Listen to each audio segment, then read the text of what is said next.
नाही, त्यांनी ऑनलाईन गेमचं जाहिरात केलेली आहे आणि ते भारतरत्न असताना मला असं वाटतं का कुठं त्यांनी अशी जाहिरात केल्यामुळे त्याच्यामुळं जे काही सामान्य लोकांवर परिणाम पडतो. तुम्हाला माहीत आहे ऑनलाईन गेममुळं किती लोकांचे जीव चालले, लोक आत्महत्या करायला लागले.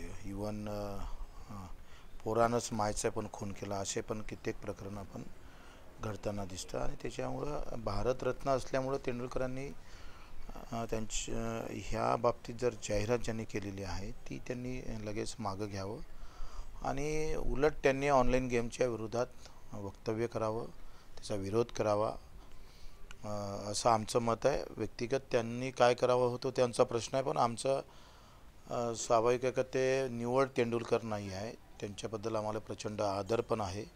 पण ते भारतरत्न असल्यानंतर जर ऑनलाईन गेमिंगचं जर ते प्रचार करत असेल, जाहिरात करत असेल तर ते चुकीचं आहे.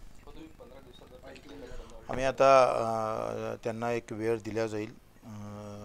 त्या सगळ्या संदर्भात आम्ही एक वकिलाची नियुक्ती ठेवलेली करतो आहे आणि वकिलाला विचारून मग कशा पद्धतीनं समोर जायचं ते ठरवणार. तर करू आता निश्चित पहिले वकिलाशी भेटून वगैरे मग नंतर आंदोलनाची रूपरेषा ठरवू.